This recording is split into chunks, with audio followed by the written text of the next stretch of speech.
Boy, it's good to see you, my friend. Justin Bienkowski with us on Duber's Discussion. Haven't had a chance to catch up with you since the state championship game, Justin. First of all, wonderful to be in your classroom here in Port Allegany. Number two, how you been? Life is good, man. I appreciate you getting a hold of me to come up and do it on our turf and just have a discussion about life. And life's been busy with my own family and football and the Big 33 game and just now that the weather's nice, we're going to actually get on the field this week for our first spring practice. So life is good. Yeah, and we got to go back to that incredible run, man. And it just, this is a question. When did you know you knew that this was the team that could make it where it was going to go to the state championship game? About halfway through the first quarter of the West Final, when we played Fort Cherry down in Clarion to go to the final. And because we had just literally taken it game by game. Yeah. At no point, and I'm not even BSing here, at no point did I say to our coaches or did a coach say to us, you know what, guys, this is something that don't make any plans through December kind of thing. None of us had that. We just we adopted the approach that we did with the kids, which was be where your feet are and play the next play for the next play only and all that. And then when we just came out in Fort Cherry, we had heard them complaining about the weather. We had heard they had practiced indoors during the week. Mm-hmm. We came out and just took it to them right away, got on top of them right away, and then that's when I realized we can continue this for another week and go represent our school for the first time in the final if we finish strong. And, of course, we finished very strong in convincing fashion. That is honest to God's truth. When I thought as the head coach we got a chance to go to the state final, which would have been week 14. 14? Yeah. So, you're there, and because we've talked about it before, but as you're there, Justin, and, it was a hell of a game going on. They kind of pulled away. 41, what did it end up? 41-14, I believe. 41-22. Yep. Not to be a downer, whatever, but as that clock's ticking away and you're kind of, we're not going to be champions, but what was going on in your mind? I wanted it was 14-14 with 3 minutes to go in the third quarter. And then they took a toss to the house and just broke our backs. We just didn't play it well. But as the game went on and it was apparent that we were going to be second place, it was just a matter of making sure our kids kept their heads about them.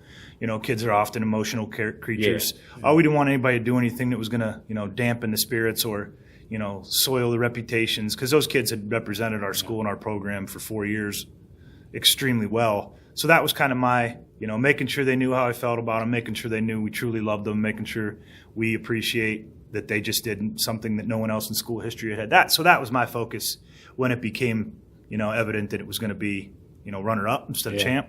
But in that point, it was just more of a consoling. It's like a teenager after a bad breakup, so to speak. Right. And I sat on the field with Carson Neely, last ones to leave the field, and just watching him kind of take it all in spikes and in pads, and taking a look around the field and saying, "This is it. I'm done." Yeah. That was important for me, for kids to know that, because it does.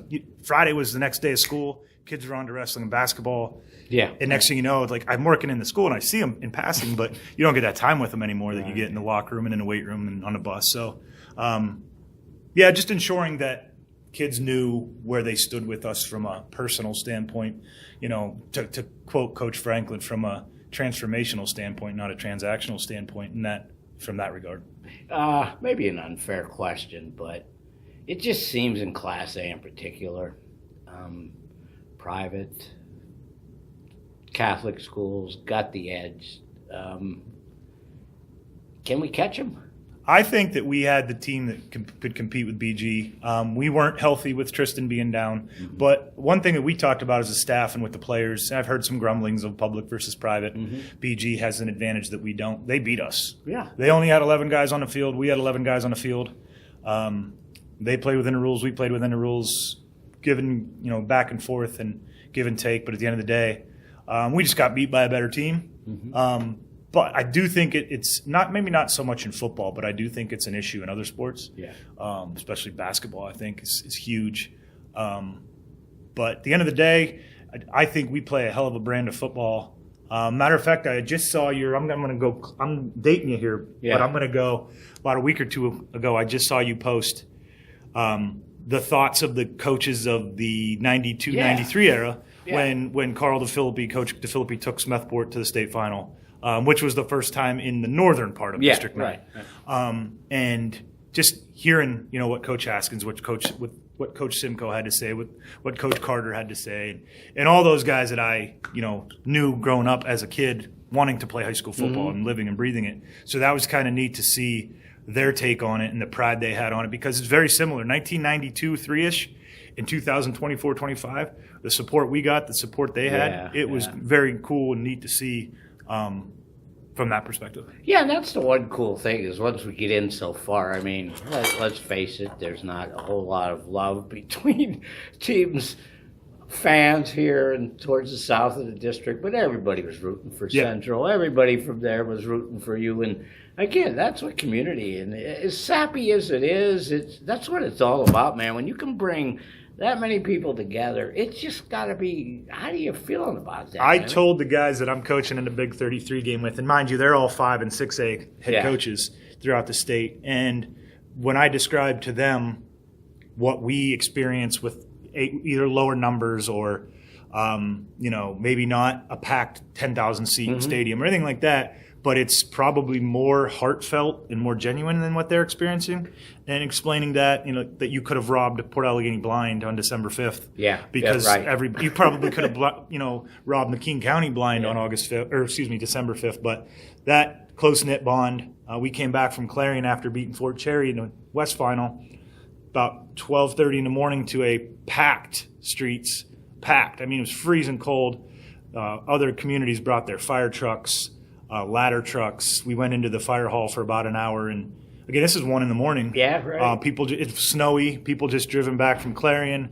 But when we walked in that fire hall, you could tell the kids almost seemed shy, like they were like, "Oh snap! Yeah, this is for us. Yeah. We did this." But I told them all year, they are the reason why people across McKean County, people across District 9, people across Pennsylvania, people across the country, and hell, even the world in some cases, they were the reason why people wanted to root for us. We were a team that people felt played and acted the right way. And with your kids, I remember talking during the season. They were kids. Absolutely. I mean, they were kids throwing snowballs at you during the practices. I mean, we'll get to how cool it was to practice on Thanksgiving. Yeah. But you said that early on, even at the D9 Media Day, that, hey, I got a bunch of kids that want to have fun, but they're serious about football. Yeah. But that makes a difference. Yeah, I mean, we got to remember we're coaching kids. And as I become a parent of, 3 daughters now, and I have, seeing my oldest daughter about to embark upon, high school and 9th grade and all that, and you see the time they spend doing their craft, and you see the time they spend with their coaches and their teammates. So the time we get to spend with those kids, let alone have fun. We're dealing with kids in a sport that 99.9% of them are never going to play for money. So just letting them be themselves. I wanted our team to have their own identity. It's their team, their kids. And it was just neat to see how it transformed from the year before. And and I think that's important because a lot of times adults, parents, what have you, whomever, they view it different. It's still kids. Yeah, you're not, and so we'll go back to when you were that age and you were a Johnsonburg Ram, number 58, Jack Lambert's number. It looked like you just were a beast amongst kids, but going back to your day and what you were thinking back then, can you imagine if you would have been going to a state championship? Justin? I can tell you, and it's funny you say that because I can remember vividly, and I don't have a very good memory, but in this case I do. I can remember vividly being in 2nd grade watching Tim Myers and his crew come down to the cafeteria at the elementary school to just hang out with us as 2nd graders. We thought that was the world. So I never forgot that. So anytime we used to, we'd read to kindergartners at the elementary school, our team would, or we would do whatever we could. The idea that you're going to somehow, some way be a, quote unquote, a god to other people, especially younger generations of people. That's what I always wanted to make sure I passed on to our players. Is I can remember all the way up until I became a member of the Johnsonburg football team as a 10th grader. I can remember thinking, I can't wait to run out of that tunnel. I can't wait to play on that field. So just want to make sure our kids have that same pride about where you're from and about where you're at. But to think that those kids got to play in a state championship game, knowing how I grew up on high school football. My dad, my brother, and I, and my uncle, we would be at every home game, a lot of away games. I'd be playing football and it used to be called Blueberry Hill in the corner. That's the environment I try to bring to our program. Bunch of kids playing a sport, having fun, Our kids take care of the youth programs. We just got back from the Special Olympics last week where we're working with special needs kids. And again, to your question about adults and have a different perspective, our kids look like a bunch of little kids playing with other little kids at the Special Olympics. Just so happen to not be blessed with some of the physical abilities. But to see them talk about, ooh, I just saw this kid or that kid and mention them by name, or to see them hug someone, or to see them run a race with a smile on their face that you can't even imagine how big that smile is. That's all that stuff I'm trying to make sure we have to our kids and bring to our kids that I learned in Johnsonburg under Coach Carter and Coach Brakey and Coach talked about Grumley and all those guys that coached before me and with me. And I think we're doing a pretty good job of just making sure kids know that football is just a tiny part of it, but, being there for each other and working towards a common goal. And hell, and I told them, guys, you're going to walk down the street. Nobody that's ever put the 6 letters of Gators across their chest can say they've been to a state title game. Right. Nobody. Yeah. Nobody can say they've been to 2 Final Fours. Yeah, and our senior class went to 2 Final Fours in their career. So just a lot of good things that we're trying to make sure we promote and that I draw on all the time, speeches that I heard as a kid or the ways in which we practiced. I can remember, Coach Kevin Carter was very meticulous about socks and shoes and gear and how you were going to wear, and you were going to wear these sweatpants to practice. You weren't going to wear any sweat. Just trying to, those little things tend to add up. Yeah. Trying to make sure we pass that on, pay it forward. Boy, and you talk back to that time. Boy, there were some battles. Port and Bird played for the first 2 AMLs. That was Stayer against Myers. Yep. That was quite a matchup, and you're probably a kid pretending you're either or. I can remember. I watched this film. I don't know, must have been about 5 to 10 years ago. I watched the AML championship game, the grainy video from Emporium, where Bird, lost to Port in the first one. I covered that game. That's back when I always laugh and I show our kids. That's back when wide receivers got to 3-point stance. Yeah. Everybody was in a 3-point stance other than the quarterback. But of course, Jimmy Stayer was the young buck and Timmer was a little bit older. Yeah. I got to meet and got to know Jimmy. I know his sister Lori and the Lathrop family really well in the community. Again, watching that was like, I can't wait to be a part of that. Yeah. So I had this conversation with the Times Herald when I first took over, because I'm a history guy, and to know that I have ties to both Johnsonburg and Port Allegany high school football, for me as a District 9 football buff, I would say is really cool to know some of the coaches that coach for both teams, some of the players that play for both teams. Some of those same guys I watched play against Berg in 1986. Would have been the fall of 86 or fall of 85? Fall of 85. So to see some of those same guys as older gentlemen made a good luck video for our 2024 football Did they team. really? So you see, we had in our team meeting at the hotel before the game down there in Cumberland Valley, we watched a tribute video that some former players made, anywhere from the 70s, that played in the 70s, all the way to just a couple of years ago for us. So to say that our program and our community is family and tight-knit isn't, it's not just blowing smoke, because there's a lot of people that genuinely care. And if you're doing what's right for the kids, they're a fan. And if you're not doing what's right for kids, they're going to hold you accountable. I know that, I got to really know you and the coaches. 21 Verichetti, right? Yeah. 20. Yeah. 21 or 22. 20. Well, and then you big 30 game. And then a big 30 game the next year. I'm going to losing it a little bit. But and it was such a cool thing to get to know you. Obviously, knowing your dad from the past and hanging out with him. And, we got to talk about your group of assistants. And I'm missing somebody. I got 6 of them written down here. And I got Blaine in there. So I'm going to put you on the spot. Okay. I'll throw them out there now. I don't know who I'm missing yet, but I'll throw out the name. Seth, give me some thoughts on Seth. Oh, Seth Lowry, our OC. Him and his wife, former student of mine, former player of mine. Funny story with Seth, he was actually a senior. We were 4-4. We had to beat Coudersport week 9 to get that over 500 mark, and would have been the fall of 2010. We played Coudersport week 10 on a Saturday. My wife went into labor Friday morning. We had my oldest daughter Friday night at like 10:23 p.m. I got some sleep, woke up the next day, we beat Coudersport to go to the finals. Seth had a hell of a game. But Seth's the reason our offense is what it is. Seth is Matter of fact, like I said, him and his wife are due June 24th. He kind of hemmed and hawed about maybe getting taking a year off, or taking a back seat, maybe a lesser role. And I kind of begged him, like, we need you. He's the most important, in my opinion, he's the most important coach on our staff. And I've told our staff that. Young, energetic, gets along with the kids. Phenomenal offensive mind. Yeah. Chad Saltzman's my man. He, again, former player of mine. I had him in homeroom my very first year back in 2003. But Chad's just kind of been my right-hand man for years. Did you know then he was going to be a coach? Anything? Oh, that's a great question. No, I didn't. But he's super driven. He's one of our wrestling coaches in our wrestling program, top-notch. Top-notch group of guys there. But Chad is just always prepared.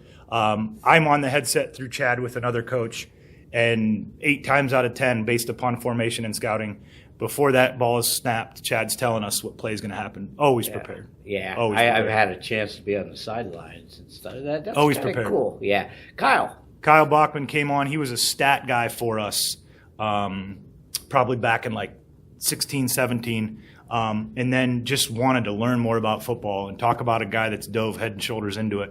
Again, just wants to learn, wants to do what's best for the kids.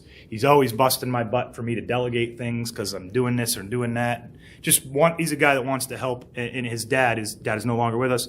Diehard Gator football guy. Yeah. So he's been around the program as a player and now as a coach pretty much his whole life too. Cliff, personally speaking, has been my barometer, my measuring stick. He's the guy that has no shame at all in telling me, dude, you got to shut up. You can't talk to the refs. Or, hey, you got to stay focused here. You can't worry about the call. Or, hey, you got to move on. Or, hey, shut up. I can't hear the call from Seth to call into the game. Because Cliff is our quarterback's coach, our quarterback's dad as well, which you'd never be able to tell. But the attention to detail to his craft, him and Brennan have been throwing for months. Very close personal friend of mine as well. But I always appreciate how we could have a blow up in a practice, a blow up in a coaching meeting, a blow up in on a field or some kind, but it's never, ever, ever personal. Yeah. It's let's figure out what the hell the issue is so we can get it right. That's the honesty I love there. Brian Neal is no longer one of our coaches. Okay. He was our line coach for 4 or 5 years for us. Mm-hmm. He just due to work schedules and complications there. Phenomenal line coach. That is, we rushed for thousands of yards, I feel like, close to 10,000 yards over the last handful of seasons. Wow. And that's partly because of attention to detail guy. Bri is very technician-related and very much that's a sweet picture. Yeah. And very much true love for the kids.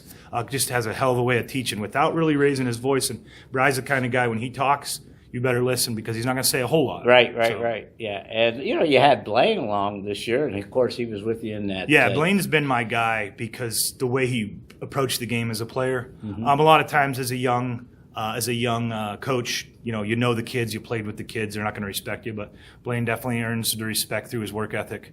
He's a volunteer coach for he actually was our assistant coach for our basketball team and a volunteer for our baseball team. Yeah. He's my guy if kids are slacking in the weight room. Yeah, that's so cool. He's the guy I can reach out and say, hey, Blaine, I need you, jump down the kid's throat. And next day in the weight room, you see more kids there. Yeah, he's very integral part to the, hard work pays off mentality. And with Blaine, I just came out this week, Drew and Noah from Blaine's senior year are going to be our junior high coaches. So we're going to welcome that back to the program. News. Yeah, they're going to be welcomed back to the program from the junior high role. We have some jobs for them on a Friday night. But I think for the most part, it's going to be, a good learning step for them. And then the one person you didn't ask about who came on new for us this past year was Chad Alexis. Yeah.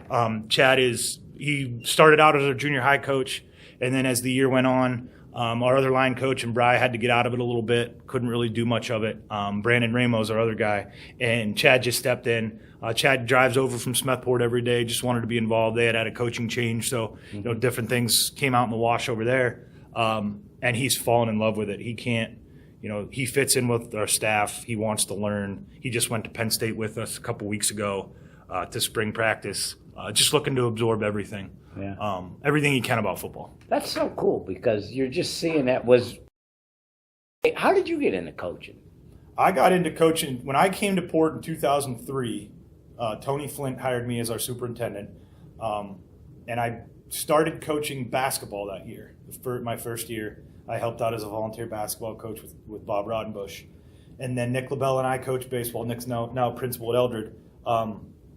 I coached baseball with Nick, and then the next year was football in 2004, and here we go. Yeah. Just Mike Bodemer was Bob Haskins was our head coach. Still was a near dear friend of mine, and then Mike took the program over from Bob, and I kind of just kept along with him. And then Mike Bodemer taught me how to lead young men. Mike Bodemer taught me how to deal with adverse situations, deal with parents, understand that we are dealing with kids, and our job is to get the potential out of them. So that I've always, and I've told Mike this, I've always, respected those traits that he passed to me. That very little of what Mike passed to me was X's and O's. Yeah, it was just very little of what Bob passed down was X's and O's. Or any coach, and I don't even talk to our coaches about X's and O's a whole lot. It's just management of people and helping young men realize their potential, and being able to call them out when they're getting off the beaten path, because that's what kids do. Yeah. So were you an assistant in 2012?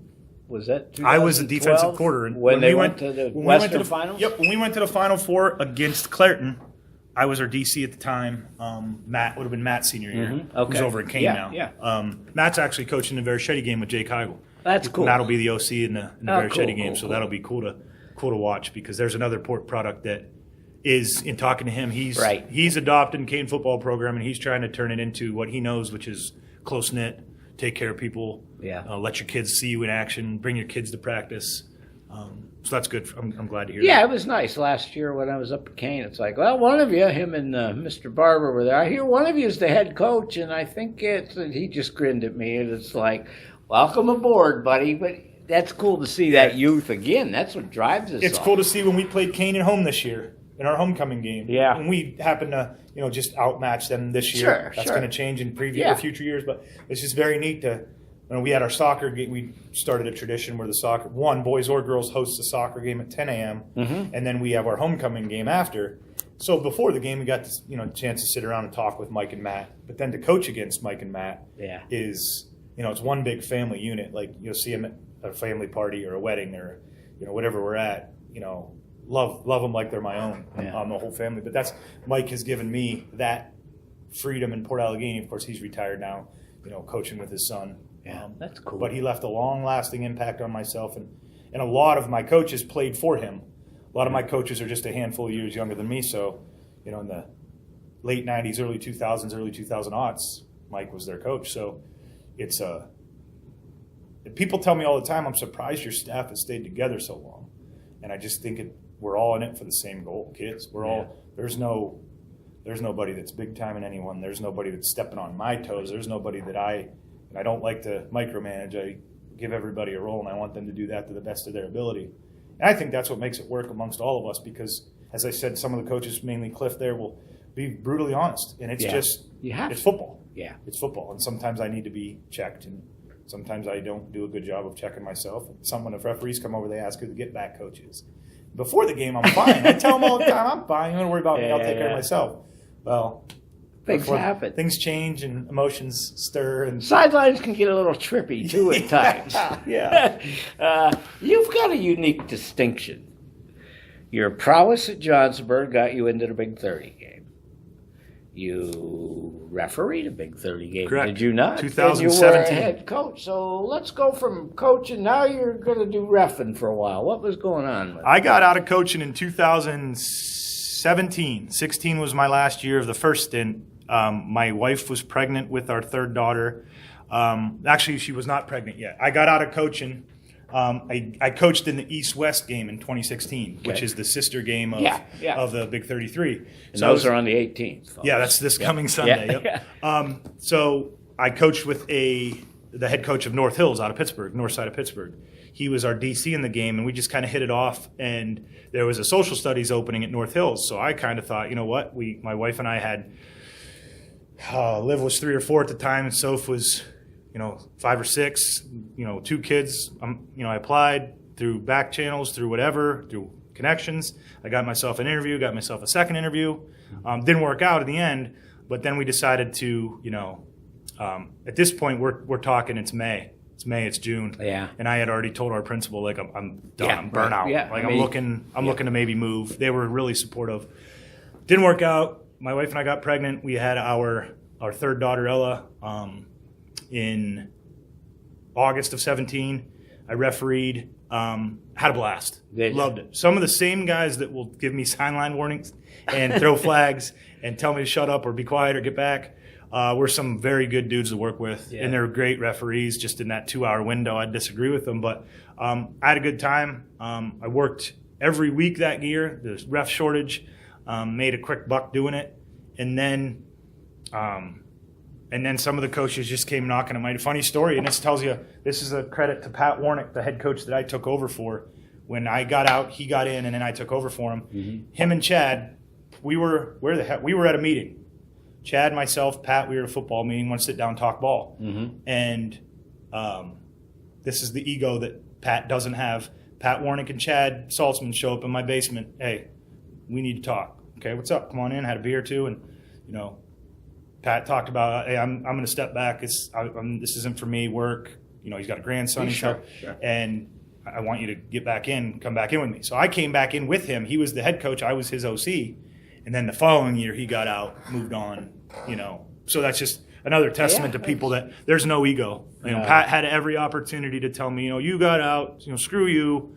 This is my program. It was like, nope. It was what can we do? What's best for our staff and our team. And so that was that reffing year.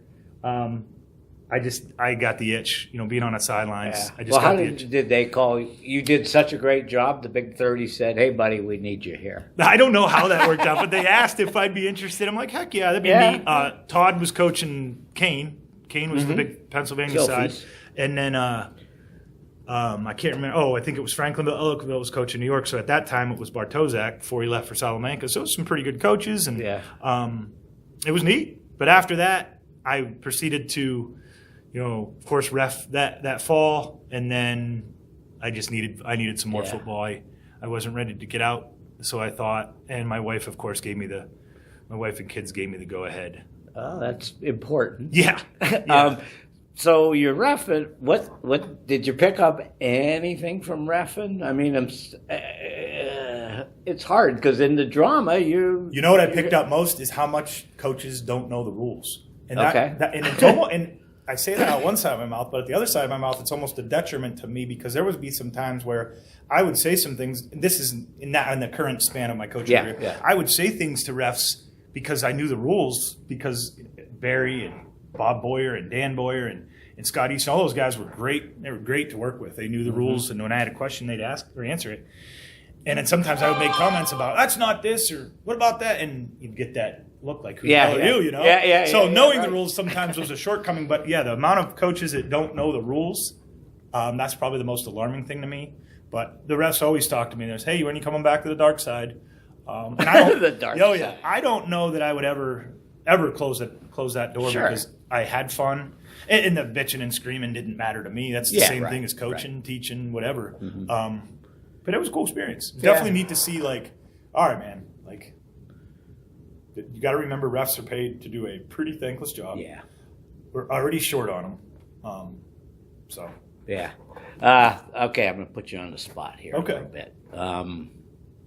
Coaching football, high school, dealing with some, for lack of a better term, big shots at the Big 33 game.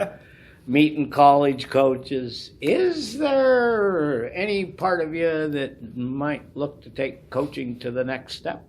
I would never rule anything out at all. And I learned that when I got out of coaching the first time to get into reffing was if I get out again, I'm getting out. I'm not going to do this out, in. So if I get out again. But right now at this exact moment, I'm prepped. I'm ready for the 2025 fall. But one thing I do want to speak to, and this is such a testament to the Bob Haskins, Mike Bodemers, all of the assistants that are currently there and have coached in the past, what the 5A and 6A big dudes do in terms of coaches and practice planning and practice execution and terminology. Port Allegany football is in lockstep with what those big boys do at Pine Richland, at Coatesville, at Springford, all those other schools that are represented with coaches. So it's very gratifying to know that we're doing the right thing the right way for the right reasons. Yeah. And then lastly, talk about college coaches. Talk about a bunch of down-to-earth guys. Yeah. Obviously, they're looking for your best players. They want to know things about your best players. They never really talk about X's and O's, which I've been told, and it's very true. Mm-hmm. They want to know about kids and what they're like off the field and what they're like in the hallways. But you never know what comes down the pike.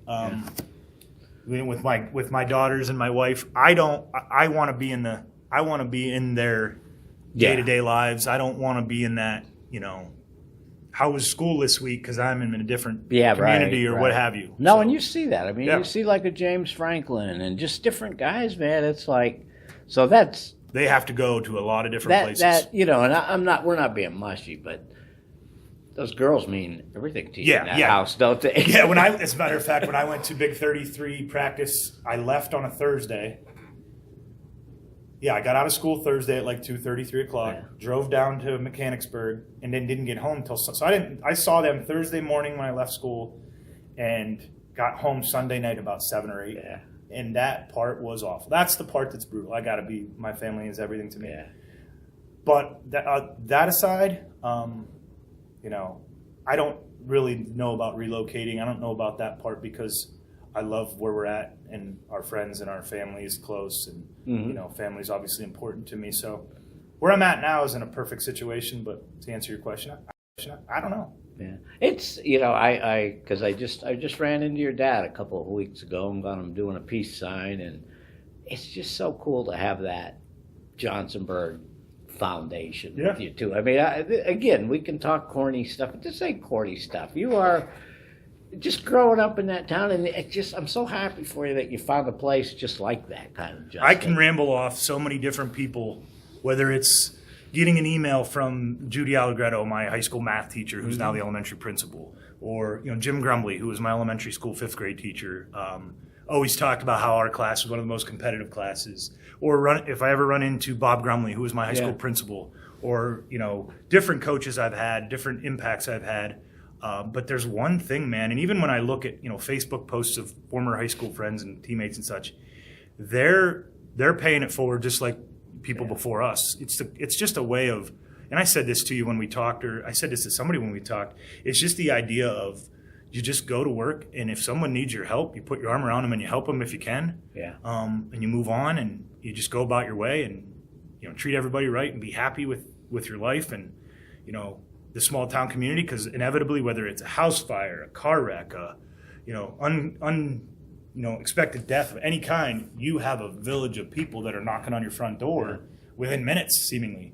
And I don't think you get that everywhere. So that pride, and again, we ended every single practice huddle and every single game huddle. Coach Lou Corellis, he's a retired social studies teacher now, but Ram Pride. Everything was always, always, always Ram Pride. Right. And it's because you look at those situations and it's just like, local boy makes good. But there's a lot of local boys that make it good. But again, just that foundation. And I know just when I would see your mom and dad at the stands and stuff, it just made my day. They're part of this journey too. Absolutely. And matter of fact, last 2 years now, they've met us at the Special Olympics and worked the event with us. So they get to, my mom will talk to that wall if we would talk back to her. Yeah. But she circled around the guy, or the guys circled around her, our players, and she's just like, who are you and who are you? Because she sees them with their helmet on. Yeah, right. She doesn't see them with their helmet off. And she's that, she fits that to a T. But they genuinely loved coming to games. Yeah. I don't think they missed a single one last year. Maybe one they were out of town for, what have you. But it's so important, though. It's really important because it's not complicated. But if you aren't consistent and persistent and just continually knocking at that wall every day, continuing chipping away and chipping away and chipping away, which I learned growing up at Johnsonburg Graham, is just take step by step by step by step, and you'll get there. Yeah. It's a very similar approach that we try to take here. With our athletes. Yeah, I know people kind of find it silly, but thus the be kind and do your best to make a difference. I mean, I somewhere along the line that popped into me maybe after I was sick and all that stuff, but it's like, damn, I believe it. And if you do, you can make the world a better place. Yeah, you just have it. It's just an opportunity for, again, I go back to that Special Olympics stuff where, we're going to, Special Olympics approach to us at this year's event. They want us to host a Special Olympics football clinic for special needs kids. So I talked to a matter of fact, we had a meeting this morning with the team. I brought it up, and sure, yes, when? Sign me up. Because our kids are going to go and they're going to teach little kids with special needs that love life, have nothing but a smile on their face. Oh, my mom loved driving the school bus. Just aren't, they're not blessed with the same physical tools that maybe our kids are, but at the end of the day, that's the type of stuff, like you said, be kind and do what you can to make a difference. If you can put a smile on somebody's face, keep doing it.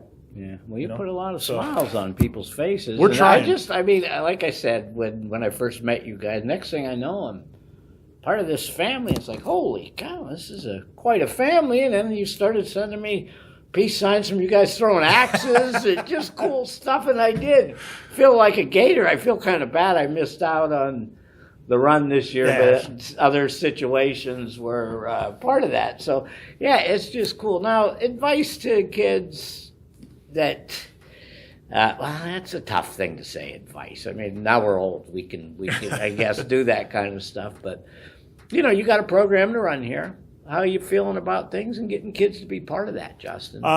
So ironic you asked that. We had our sign up throughout the course of the last 13 days in May here. Met this morning with the kids, just try to remind them about physical paperwork and, sizes for gear and all that jazz, the administrative stuff. But the message we tell our students in Port Allegany that are hemming and hawing about playing football is if it's something that you want to be a part of where you give of yourself completely and you're going to get back tenfold, that's pretty much it. I guarantee you'll be welcomed in as long as you're willing to strap it up and, beat your face off somebody else in a great way, in a productive, safe way. Obviously, you're going to wear those 6 letters, which is very special. You're going to be part of some people that know how to win. You're going to be part of a group of kids that represents themselves and their families really well.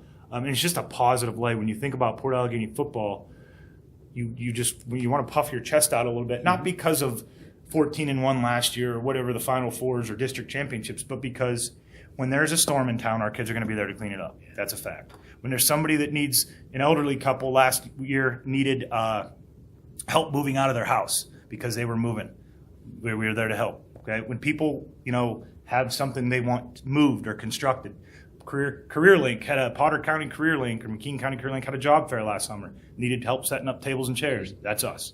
If you want to be a part of stuff that has nothing to do with the sport is the reason why we're doing it. But the group, the mentality, the tight-knit family. And I'll quote one of our seniors at our banquet. You're not part of a team when you play at Port Allegany. You're part of a family. Yeah. And when he said that line, it kind of struck a chord with me because I'm not, by any stretch of the imagination, I'm not blowing smoke on. I'm not trying to make us look better than we are. It's just the day-to-day of what we try to do. And you can feel that. You can feel it. I mean, I can feel it even in this classroom. It's just it's welcoming. It's opening.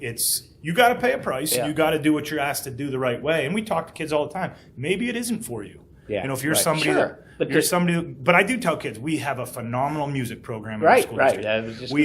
We have plays, dramas, musicals, band fest, jazz choir, show choir. We have all kinds. If athletics isn't for you, then by all means you can be busy year round doing that stuff at night. Yeah. I just saw an interview with Keanu Reeves, and he was a hell of a hockey player. Oh, really? And he at one point had to make a decision because he was the guy on stage, and Daddy had to make the decision: hockey or acting, and acting won the coin toss. A little bit more money involved there. So you gotta love too when you see athletes doing those types of things as well. Our old music teacher, our old drama teacher, he retired about 5 years ago or so.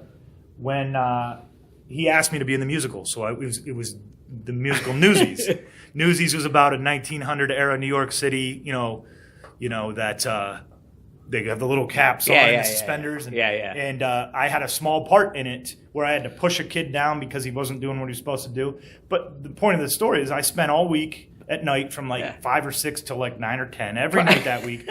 Those kids spent months doing it. I was just there that week. But the appreciation I had for Mr. Myers, Mr. Ken Myers, and his wife, Mrs. Myers, the amount of attention to detail, just like sports. The amount of memory and working hard so you know your lines. It's just like lifting weights for your sport. So there's so many parallels from that. I tell kids, if sports aren't for you, go do that. Yeah, sure. And we had kids one year do both, the fall play as well as you tweak practice a little bit, or you've got to leave a half hour earlier. Right. So we were very aware that kids have lives, and we want kids to be well-rounded, and we want kids to be involved, but we want kids to do something. Yeah, and again, when you're part of the Gator school, you're a fan, and that just had to be so cool, again, looking up at that state championship game and seeing the people there. When we came out, everything's so damn regimented.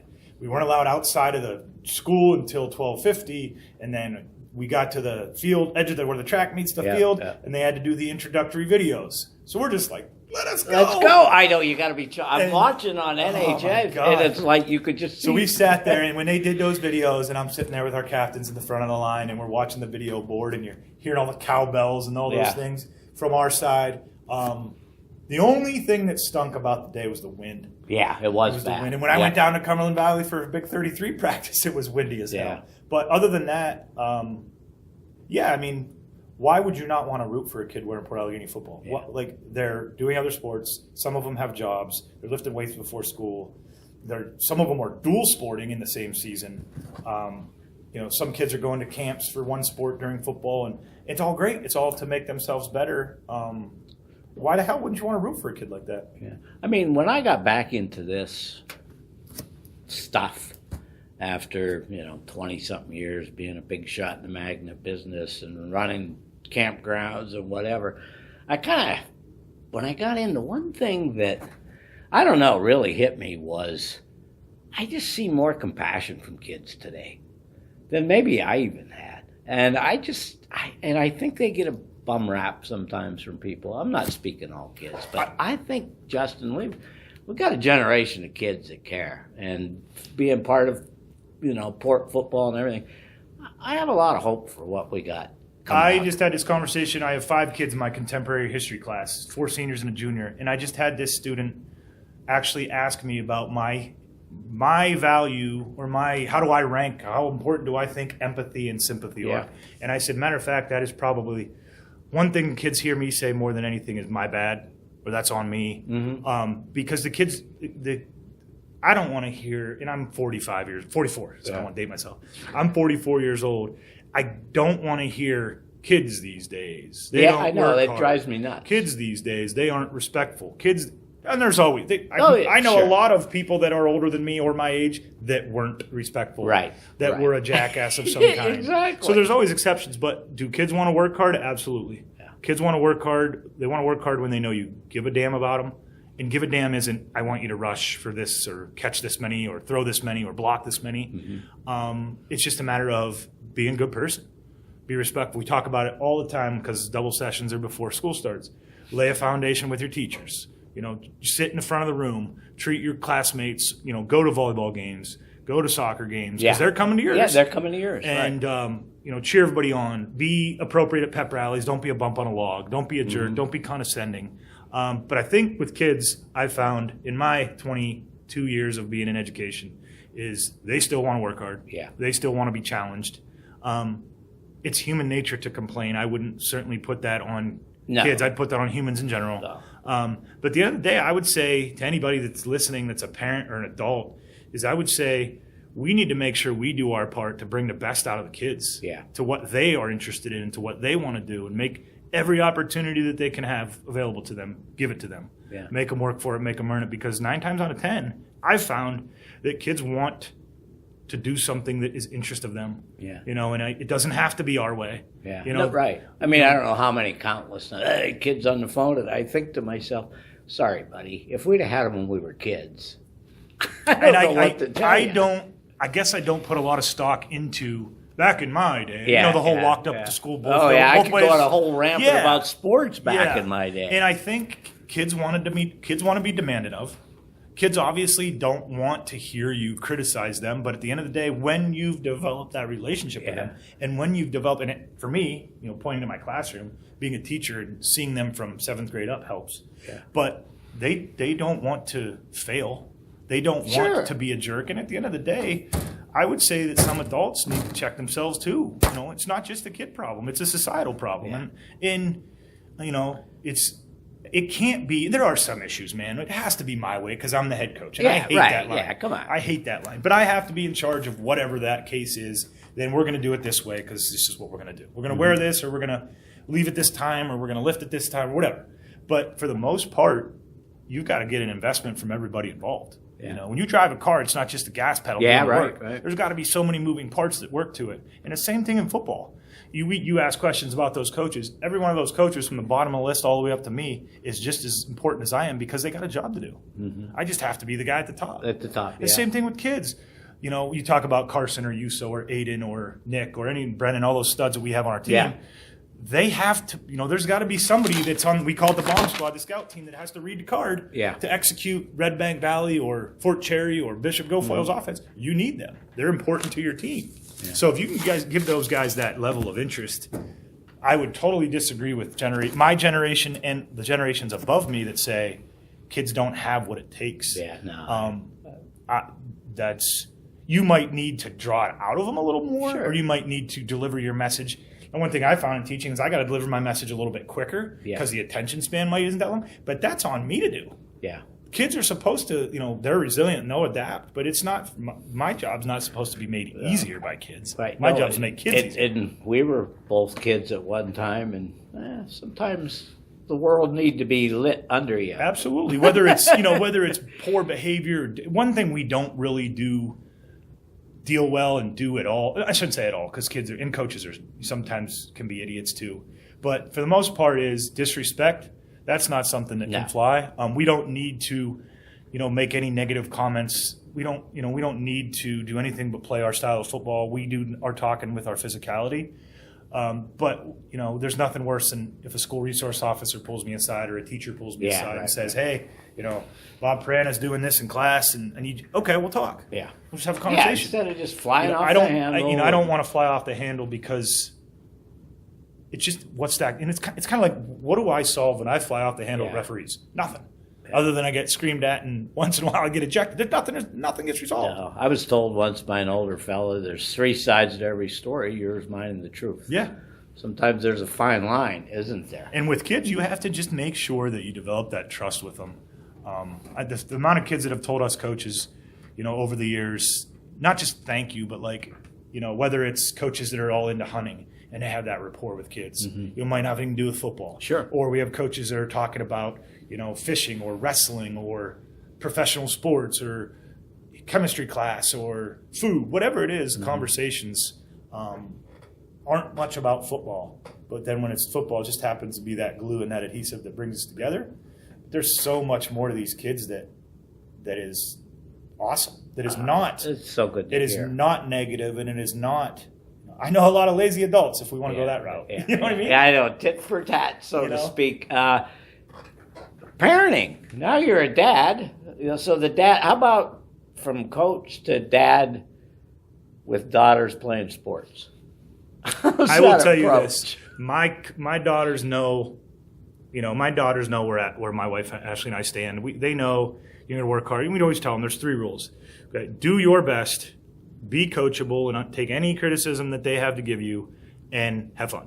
Those are the 3 rules we've talked to our kids about, whether our kids are in dance, basketball, softball, volleyball, soccer, whatever they're in, gymnastics, whatever they're in. And it's the same approach. You don't have to be serious as a heart attack to be the best.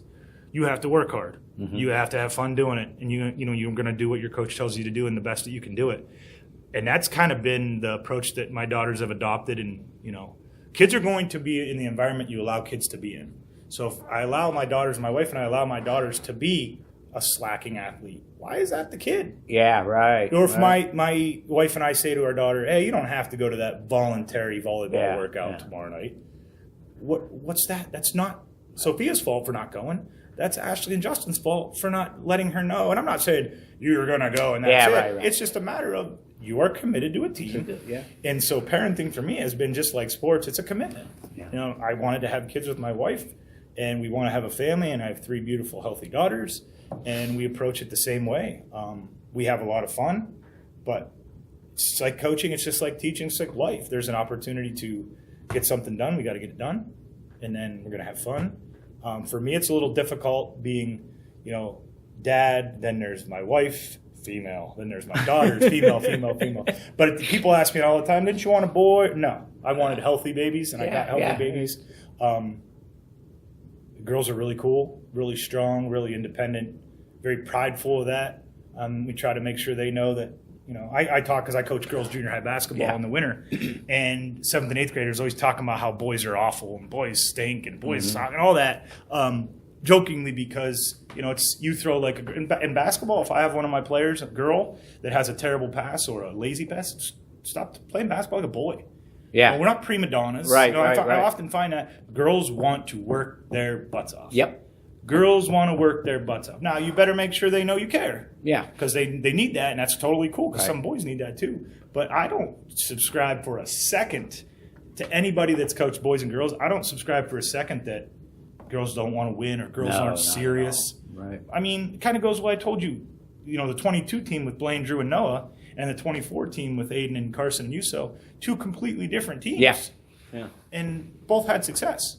So I don't think, for me it's changed. Like, maybe sometimes let's stop, shut up, and listen a little bit, and then if it requires flipping out or if it requires emotions, we'll address that. But, stop and just evaluate the situation. But at the end of the day, no matter what happens on that field, my kids are after I dismiss the team, my wife, my kids, my parents are some of the first people I see. It doesn't matter what happened on the field. Yeah. When I came off the field in Cumberland Valley, my parents were right there. My wife and kids are right there. And that's the foundation we want to establish. And wins and losses fade. We know that. Sure. Every Tom, Dick, and Harry would say that. Wins and losses fade. And I tell kids all the time, guys, 10 years down the road, when you guys are having a bunch of beers, reminiscing about the old days, get a hold of us. Okay, because I guarantee you, I want to be around you. That 22 team we had, some of those kids are, they're becoming of age, whether they have some beers and stuff. Yeah. And I don't have Blaine, Drew, and Noah on my staff who just graduated high school 2 years ago if they can't be an integral part of our program. Right. They're young, but they know what's expected of them. They want to do what's right. And it's so nice to have that bridge. Yeah. Between old man Bienkowski and that's what I am now. And I don't know at what point that happened. But every time I look at the mirror and see the gray hairs, and you talk about coaches and I talk about a former player of mine, or it's like holy cow. But there's so many parallels and similarities between coaching, parenting, teaching. You're dealing with young people, and all you're trying to do with young people is instill confidence in them, instill the fact that they know you care. And if we can do that in their classrooms, and we can do that in their sports, and we can do that with their parents. Let's be honest, some kids don't have mom and dad to go home to, and that's a fact in 2025.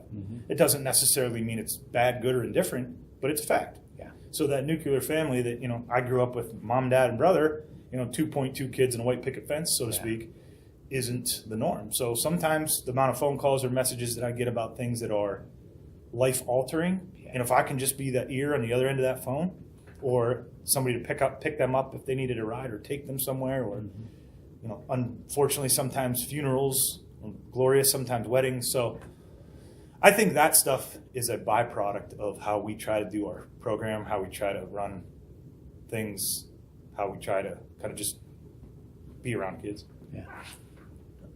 With family, Justin, deep down some anguish that comes with that, with the loss of your brother.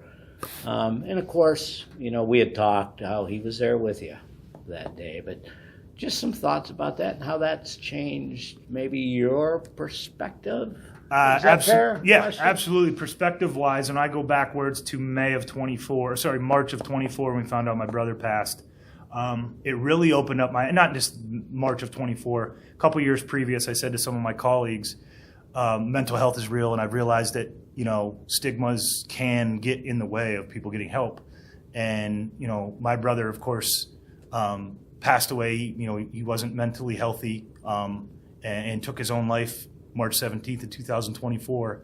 For me, the perspective and the lessons learned are, my brother was the most loyal human being I knew. I can do that. I can keep that. I can pay that forward. I can keep. I can keep the good word moving forward, and commitment, loyalty, and commitment. I remember those two words at his wedding in 2019, and that's the approach that I try to have with commitment: is just show up.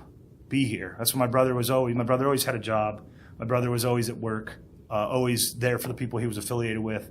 And I'm pretty confident if my brother was still here today, he would have been all over YouTube watching the Gator Network this past fall.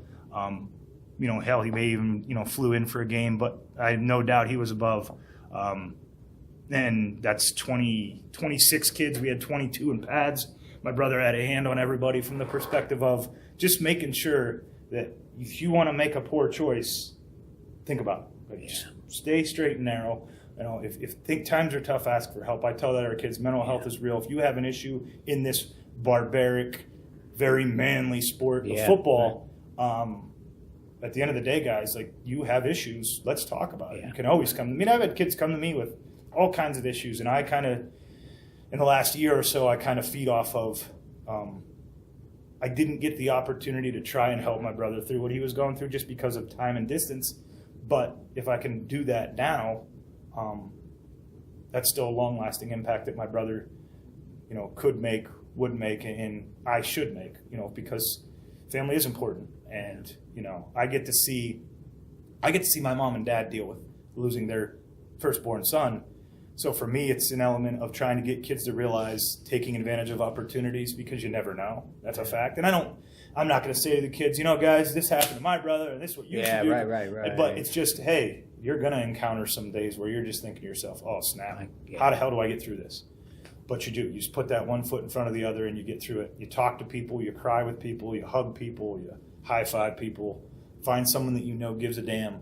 And that's kind of the message that I try to portray with our kids in their personal lives is, I'm not your parent, but if you need somebody that, will listen. And the whole phrase of, good Lord gave us one mouth and 2 ears so we could listen a lot more than we talk. That's probably the message I get from my brother, is trying to, how can I pay that forward? Because he can't do it anymore, but I sure as hell can make sure that I stay loyal to the people that are important to me, and I stay committed to the jobs at hand that I commit to. I appreciate that. You ready for your quick question? I'm ready. I'm on the edge of my seat. Now this might, you're going to realize something about me, but the question, it's pretty simple. Do you like mayo?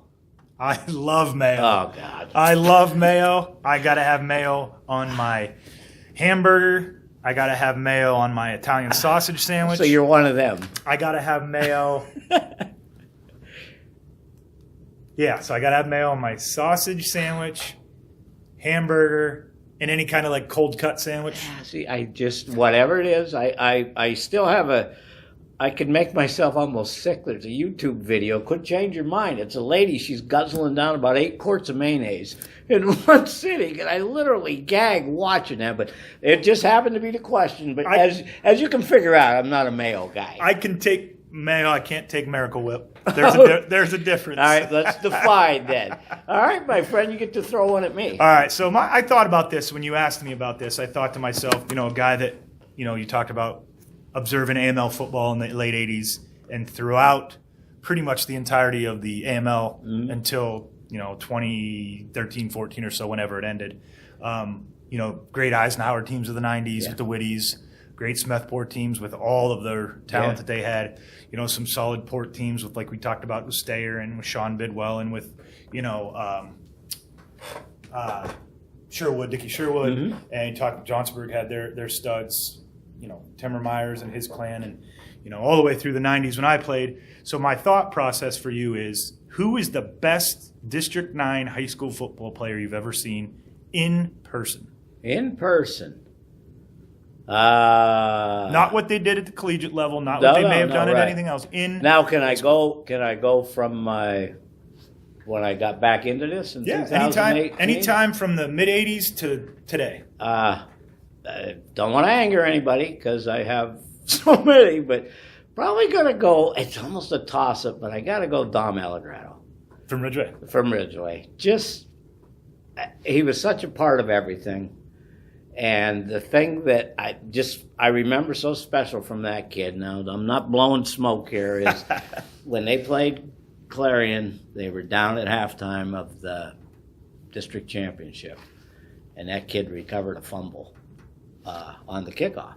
That totally turned the game around. And just following Dom and the relationship I had with him, He was kind of my favorite, but if I got to say the actual best, probably Paul Gresko, the quarterback from Ridgeway.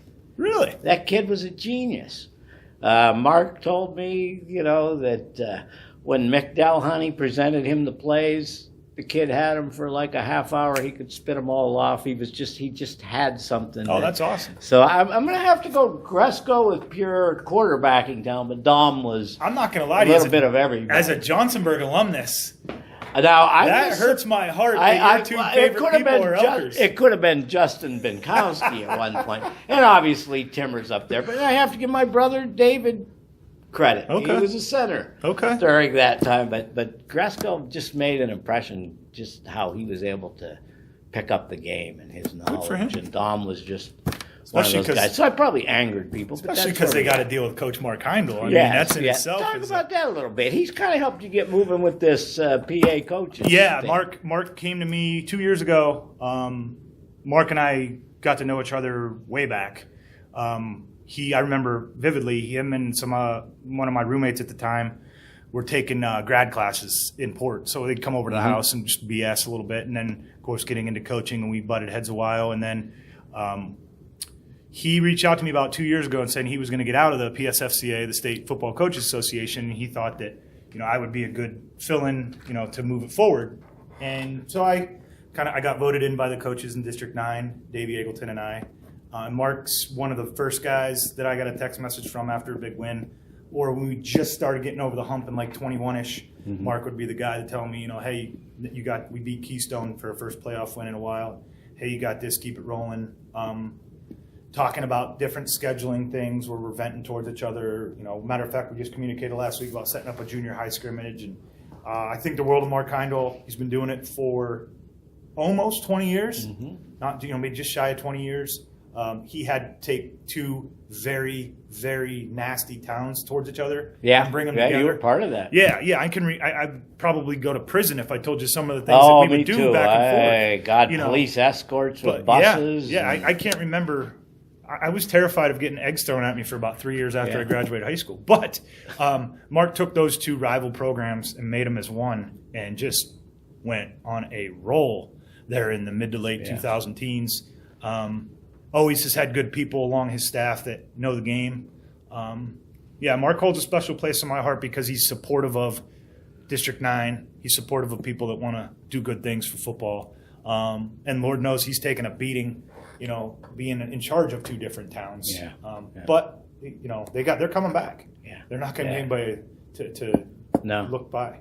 All right, so your next big task, like we said, Sunday before Memorial Day, you'll be coaching on the sideline. Big 33 game. Did you ever think that was feasible? No. As a matter of fact, and I'll go back here, talk about the definition of bittersweet. And so I go back to March 22nd, 2024. My brother had gone missing. We, found out that he had passed. I was driving to State College for our PSFCA meeting. My mom called me at 5:35 p.m. on that day, the 22nd, to tell me that they had found my brother. Then the ugliness that goes with that. We don't need to talk about that. So I pulled into the Ramada where our meeting was at in State College. Obviously talked to my mom, hung up, called my wife, called the executive director of the PSFCA, just, change of plans, death in the family. I got to leave. So Davey, of course, goes to the meeting. He's the other D9 rep, Eagleton, and calls me later that night, or maybe it was later that night. Hey, congratulations, man. Very much an honor. You got selected to coach in a Big 33 game. So the same night I found out that my brother passed was the same night I found out pretty much one of the meccas of my coaching career, getting selected to coach at a Big 33 game. But I talk about the uncomfortableness all the time with players. Get ready to be uncomfortable. I went to Penn State late January. We get to work right in the team rooms, right in the meeting rooms. And our Big 33 staff sitting around a table, rectangular table, and they're giving us these dates and these pieces of paperwork, and you got to get an advertisement, and this is where you got to be on this day, and this is where you got to be on that day. I was the poster child for uncomfortable. So here we are, fast forward 4 months later. We've had a couple practices. I'm getting ready. I couldn't be more excited. I'm coaching the defensive line.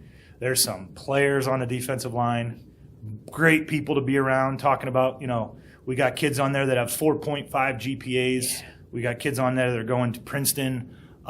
We got kids on there that are going to Syracuse and Buffalo, and just all kinds of talent. Super respectful kids. Can't wait to get down there next week and spend the week with them. And I'm more importantly very proud and very humbled to represent Port Allegany football, Port Allegany High School. I figure if somebody's got to do it, I'd love to do it. I have no time for listening to people talk about 1A doesn't play good football, or so just a really cool experience, and that's what's up ahead for me. Hopefully we can make it 7 years in a row. I believe there's a 6-game win streak for Pennsylvania over Maryland right now. And as we all know, every single Super Bowl, including the one this past year, has had a Big 33 alumnus in it. So if history repeats itself, I'm hopefully coaching somebody that could potentially play in a Super Bowl in the NFL at some point. But it's a cool experience. Port Allegany football belongs at the Big 33 game, and Port Allegany football has, done a phenomenal job of spreading a good word, spreading a kind word. So when Mike Tomlin calls you in 5 years, maybe we'll look at doing something down in the Steel City. I don't think he's calling. One never knows. He might get run out of town in the next 5 years. All right, buddy. Hey, this has been a pleasure. Absolutely. It really has been fun to catch up with you. You mean the world to me. Keep being kind and doing your best to make a difference. Thank you. Always bringing that peace. I appreciate you coming up, man.